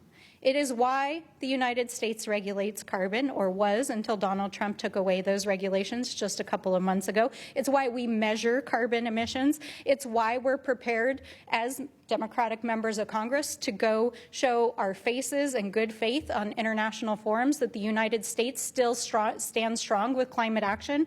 Because as one of my colleagues just pointed out across the aisle, it is an international problem. It is an international problem. Pollution in one side of the planet affects the entire global commons, and that is why we need climate action in the United States and every single country on planet Earth, because it affects all of us. So that's what the science tells us, and I want to just be clear on that. And with that, I yield back. The gentlelady yields. I now recognize Mr. Fallon from Texas for 5 minutes of questioning. Thank you, Madam Chair. Appreciate it. And I love this civil discourse. We need more of it in the country, that's for sure. Dr. McCracken, thank you for coming. And it's not often that I get to talk to and converse with somebody as learned as you, sir. You graduated from Princeton, is that correct? Yes. In 64? Excuse me? In 1964? 64, yes. I don't know when that became 61 years ago. Isn't that something? But it is a long time ago. Fair to say you've been a climate scientist for over half a century? Yes. Sir, do you think that there's a growing tendency for those in power, or at least I should say for some of those in power, to engage in climate alarmism? The scientists try, when they speak about it, to be very careful in how they talk. But I'm not talking about scientists. I'm talking about politicians. No, but in the media and others, things get simplified and amplified. So in other words, like for that instance, gets reported. So that happens. Yes. Like making frightening, fear-mongering claims of doom and gloom, and being more hyperbolic than serious about climate and the weather. Is that a fair statement? Well, I think the situation that we're facing is rather unprecedented in what's happening in I society. Apologize. Yeah, Doctor, I just have limited time. So you kind of yes or no, I suppose. Like, for instance, Al Gore, a former vice president of these United States, made a name for himself. Some would say fame, some would say notoriety with his activism within the climate realm. And in 2009, he said that he believed there was a 75% chance that the polar ice cap would be ice-free in the summer months. Did that ever happen since 2009? No, that did not happen. That has not happened. In fact, on the southern pole, the Antarctica shelf grew a little bit, didn't it, from 21 to 23? Well, there are variations that occur with what's but it didn't happen. He made a claim in 2009. It was it's been proven to be egregious. It never happened. In 2006, in his documentary An Inconvenient Truth, he claimed that sea levels could rise up to 20 feet in the near future. Did that happen? It's starting to accelerate. Did it happen? It hasn't happened yet. Not 20 feet. No, but that's a possibility. But it did not happen in the near future, 20 feet. In fact, right now we're at elevation 410 feet in D.C. You grew up in Schenectady, New York. I grew up in Pittsfield, Mass., very close to one another. We were at 1,039 feet in elevation. Princeton was at 203 feet. What is a beach house? What's the elevation of a beach house? They tend to be a few feet. Yeah, 0, 2, 3, something like that. Yes. It's interesting that Al Gore ran for president in the Democratic ticket in 2000, didn't make it. But the next president, Democratic president, did was Barack Obama. And he invested $12 million in a beach house in Martha's Vineyard. And Joe Biden, the next Democratic president, has invested nearly $4 million, at least its current value, in a beach house. Sea level, pretty much 2 feet.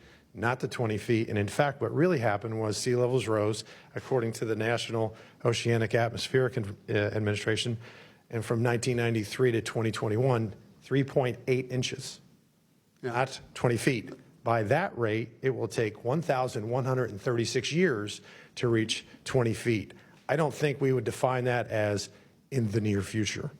Another committee member, a former committee member of the Oversight Committee, in 2021 made some interesting claims. She claimed that crop yields are already projected to fail, and by 2028, famine will hit the world's most vulnerable populations. Do you agree with that statement, sir? I'm sorry, I missed exactly what you... Sure, no, that's okay. And a former member of this committee, who's rather prominent in the political realm, said that by 2028, which is only 18 months from, well, less than that now, that crop yields are projected to fail and famine would hit the world's most vulnerable populations. It is amazing how fast one can get into situations of drought and failures in particular regions. But has that happened? It has not. Okay. So if again, because I just have 30 seconds left, I just wanted to share some data and facts, which our friends like. The 5 poorest countries in the world, which would be the most vulnerable.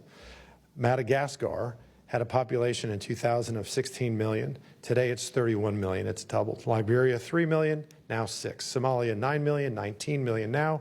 Democratic Republic of the Congo was 50 million. Now it's 113 million. Mozambique, 18 million, 36 million. You see the trend. It is doubled. Famine has not occurred. It is hyperbolic. It is not serious. Madam Chair, I yield back. The gentleman yields. I now recognize Ms. Crockett from Texas for 5 minutes of questioning. Thank you so much, Madam Chair. The Republicans have been so busy protecting pedophiles and rapists that they forgot what this subcommittee is supposed to be about. We're supposed to be talking about improving government efficiency. We're supposed to be talking about protecting taxpayer dollars from corruption. But congressional Republicans have led the most corrupt administration in American history run wild. Republicans have turned the United States government into the world's largest Ponzi scheme. And it isn't surprising that corruption is rampant in this administration because, well, we know who the president is. It's actually been 84 days since our last hearing. The chairwoman could have called a hearing about how this is the weakest hiring market since 2017, and we all know who the president was in 2017. We could have had a hearing on how Donald Trump's illegal tariffs are increasing the cost of living for their constituents. We could have had a hearing on why the Bureau of Prisons is accommodating human traffickers like Ghislaine Maxwell. We could have had a hearing on how the president is using the office to enrich himself and his family and friends. We could have had a hearing on how this administration is illegally stealing more than $400 billion in congressionally directed funds, but they'd rather distract you from the fact that their constituents are likely to die from their decision to cut health care and SNAP before some chemtrail conspiracy. The Republicans don't care about their constituents suffering from anything. They've been railing against the American people for the last 9 months, and they've been doubling down. Taking your health care wasn't enough. They've attacked Americans' housing, they've attacked Americans' food and child care assistance, and they've attacked Americans' environmental protections. They're letting the oil companies and big data companies write their energy and environmental policies. These policies not only lead to sicker people, they also lead to dirtier water, more polluted air, and increased utility bills. And we know that these policies will disproportionately impact Black and brown communities around the country. So, Dr. McCracken, the Trump administration has dismantled agencies, fired scientists, defunded research, and is defunding universities. Do these actions disincentivize institutions from engaging in research and deter students wanting to work on climate science? I would think the answer to that would be yes. Thank you so much. And Dr. McCracken, wouldn't you agree that eliminating environmental research can have devastating impacts on communities, particularly Black and brown communities, which are often located in highly industrialized areas? Yes, I agree, and I might just say during the national assessment, that was one of the issues we tried to address by having some of the historically Black colleges be looking at the assessment of climate change and its significance in the Gulf Coast region. Thank you so much. I have a couple of UCs that I want to enter into the record really quickly at this moment. One is from September 11th of 2025. It says, August 2025, Earth's third hottest August on record. 4 nations and territories set or tied their all-time heat record in August: Japan, Brunei, the UAE, and Martinique. Without objection, so ordered. The next one that I have is a UC that says State of the Climate 2025 on track to be second or third warmest year on record. Without objection, so ordered. The third one is natural disasters have caused more than $131 billion in losses so far in 2025 from CBS News. Without objection, so ordered. The reason that I wanted to point these things out, because I think that we can't have a hearing like this unless we settle on some basics.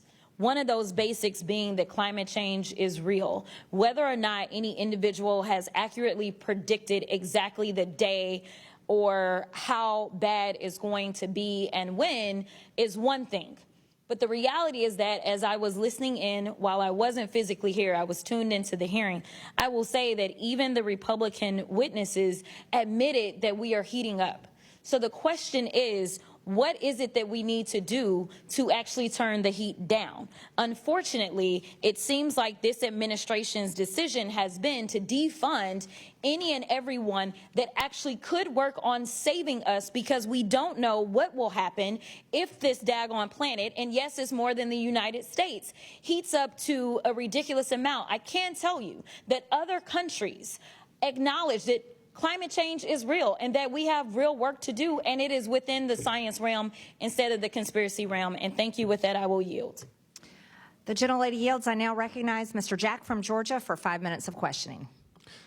Well, thank you very much, Madam Chairwoman, and I want to commend our witnesses for your testimony. I found it enlightening throughout today's hearing, and if I could start with Mr. Martz, just to establish for this subcommittee's record, could you briefly describe for us the history of weather modification within our country? When did it start, and how did we arrive to where we are today? Weather modification has been proposed at least since the 1890s, to my knowledge, probably before that. Back in the 1940s is really when it got started. Obviously, there was Project Cirrus, and then it really started to peak during the about the 1960s and 70s is when it peaked, and starting in the 1980s, it started to significantly decrease on a federal level. There's still a lot that's being done at a state level. at a local level, but the federal government, as Dr. Pilkey had mentioned, is not largely involved in such activities. And to understand the science behind this, as I understand, in the 40s and 50s, scientists started experimenting by using, if I'm not mistaken, silver iodide and dry ice to simulate precipitation. And you mentioned, and I'm glad you did mention, Project Cirrus. This matters to both the chairwoman and I because we represent the incredible state of Georgia. But if you could brief this committee on what happened with Project Cirrus, and as I understand it, Savannah, the third largest city in our state, was struck by a hurricane because of some of the activities therein. Yeah, so Project Cirrus, so an atmospheric scientist by the name of Vincent Schaefer. He worked for General Electric Laboratories, and he discovered in 1946, he discovered that by putting dry ice into an environment with supercooled liquid water droplets, that he could get it to freeze.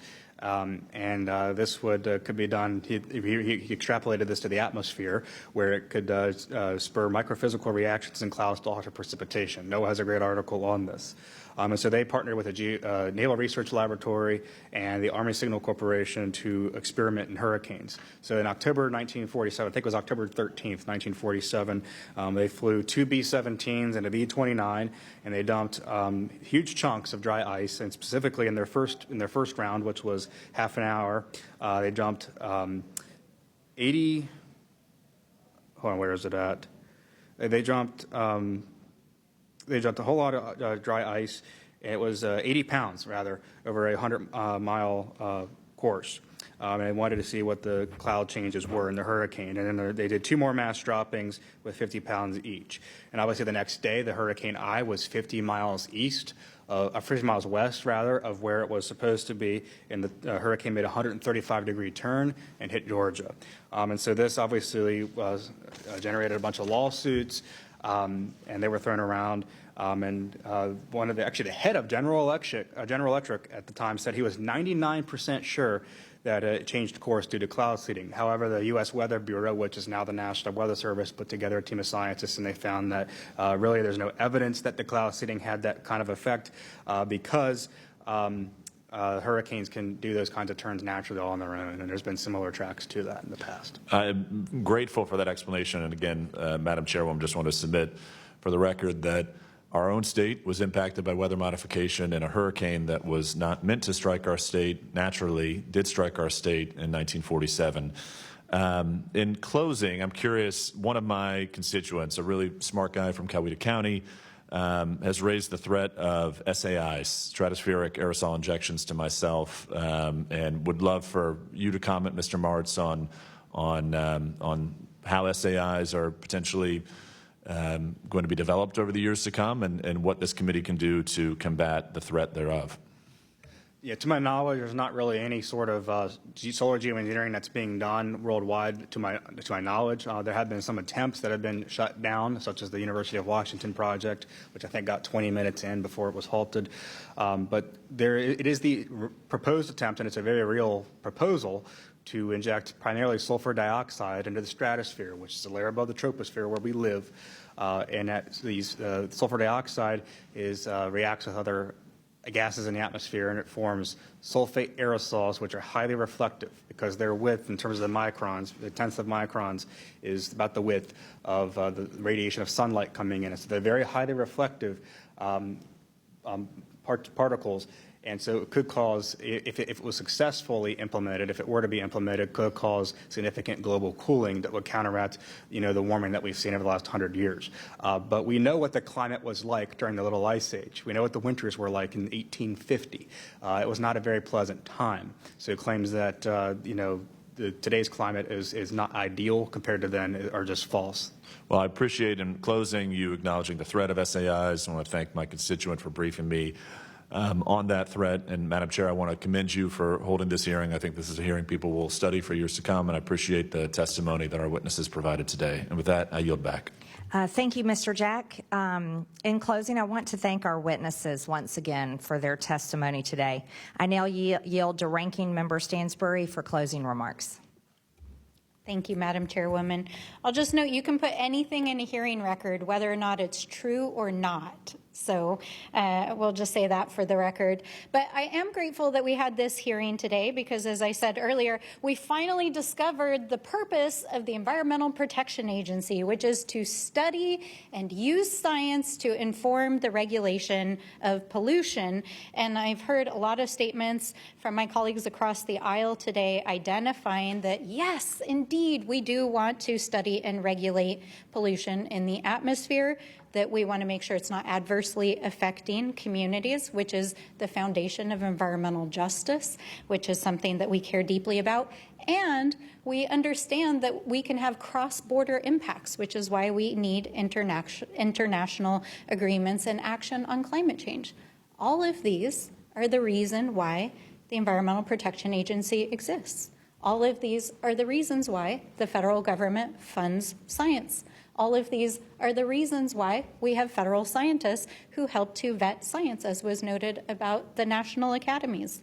All of this is why we need to take climate action. Now, I want to just address some comments I heard about urgency. Now, one of the things that we didn't have the opportunity to get into today in our discussion, even though we did, of course, establish that the science is real, the observational data is real about the increase of carbon dioxide emissions and how that's driving temperature and precipitation changes around the world.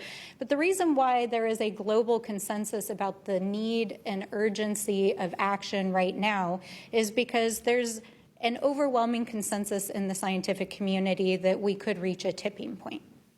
And this is really about trying to address the global risks of reaching a tipping point, because we know from physics and chemistry that if there is too much energy in the atmosphere, it could continue to ratchet up the impacts of these extreme events.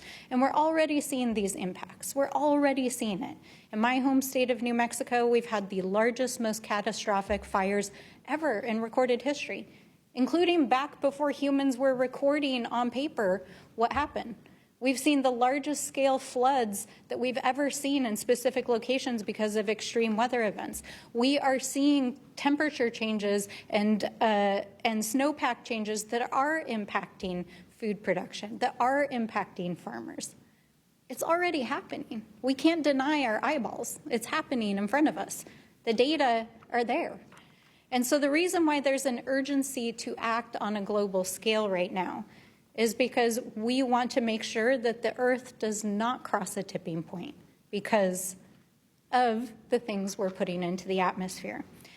Now, the way that we do that is we have to take an all-of-the-above approach because carbon emissions are coming from all different sources. There are some sources that are putting more in the atmosphere and there are some less. And that is why we passed the largest all-of-the-above climate strategy in American history 3 years ago in the Inflation Reduction Act. That's exactly what that bill was designed to do. It was designed to address utility sector scale changes, transportation changes, manufacturing changes, to help people make that transition so we can reduce carbon emissions and we can prevent our planet from crossing a tipping point. That's all it is. It's not alarmism. Like, that is literally all we're trying to accomplish by climate action, is to keep our planet in some sort of balance because, yes, we have one Earth. We have one Earth. This is our home. And so that is why we need climate action. That is why the firing of federal employees, the defunding of science, the firing of EPA's science panel, the deregulation of carbon emissions, and the whole-scale attack that we're seeing on the federal science enterprise is not only problematic for many countless reasons in terms of continuing this enterprise, but because it's dangerous for the planet and for our communities. And so I hope that my colleagues who seem to care about emissions, who seem to care about environmental justice, as I've heard in this hearing, who seem to care about the localized impacts of putting things in the atmosphere, can understand why we need climate action now. And with that, I yield back. I now recognize myself for closing remarks. What we've learned here today has been fascinating. I hope the people watching at home have been able to see the radicalized positions on the other side of the aisle. Remember, if you even question that someone could control the weather, you were labeled a conspiracy theorist or crazy. Then they changed the message to, well, it's not hurting anyone, and it is to provide water for people. And now they've come full circle around to the point that modifying the weather is how they save the planet from the global warming hoax, whether you agree or not. The people clearly disagreed with the climate hoax and disagreed with my Democrat colleagues, so much so that they made a big change last year. They elected President Trump and they elected Republicans to control the House and the Senate. These climate activists have come so far that they are actively trying to inject chemicals into the air to block the rays of the sun from hitting the earth. And they want to take away our God-given rights over the earth in order to satisfy their godless climate cult beliefs. Imagine these geoengineering projects were implemented at large scale across the globe, because that's what they want to do. These life-giving rays of the sun provide essential functions to the human body, including the strengthening of the immune system, inflammation reduction, strengthening of bone health, and so much more. The effects of the human body of a lack of sun exposure include irregular circadian rhythm, depression and mental illness, deficiency in bone strength, which can lead to a form of tuberculosis, and many more health problems. Not to mention the potential damage done to the plant and animal life, as well as the possible ozone depletion. And as mentioned here with one of our witnesses, potentially cooling the earth could also cause people to freeze to death, crops to die, and could literally lead to killing millions and millions of people. Radical climate alarmists worship the climate as if it is a religion. They are so radical, they glue themselves to the road, blocking traffic, and destroy artwork in museums. They scream global warming is going to kill us all and that U.S. cities are going to vanish underwater. One other interesting hypocrisy of the left is that if they truly believed their global warming hoax and the rising sea levels and the cost of all of us will be underwater in a few short years, why are they investing millions of dollars into beachfront properties across the same coast they claim will be underwater? Bill and Melinda Gates own a $43 million beachfront home in California. The Obamas own a $12 million waterfront compound in Martha's Vineyard. Mark Zuckerberg is building a $270 million beachfront compound in Hawaii. Mark Cuban owns a $19 million beachfront mansion on the coast of California. What this whole debate comes down to is who controls the skies. Do we believe in God and that He has dominion over His perfect creation of planet Earth? Do we believe that He has given us everything we need to survive as a civilization since the beginning of time? Or do you believe in man's claim of authority over the weather based on scientists that have only been alive for decades and weren't here to witness the climate changes since the beginning of time? This is why I've introduced my bill, the Clear Skies Act, to end weather modification and geoengineering, because I don't believe planet Earth is a lab, and I don't believe people are lab rats. I believe that people have the right, and they have the God-given right, to have clean air, clean skies, clean water, and clean food. And with that, and without objection, all members have 5 legislative days within which to submit materials and additional written questions for the witnesses, which will be forwarded to the witnesses. If there is no further business, without objection, the subcommittee stands adjourned.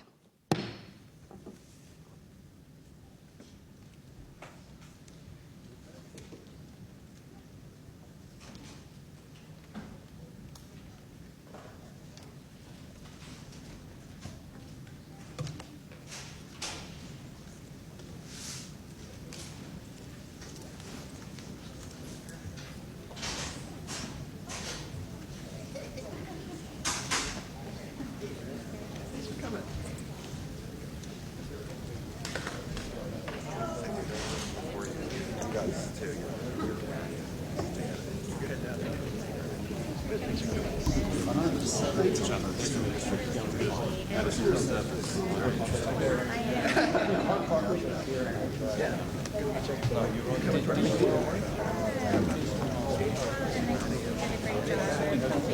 provided.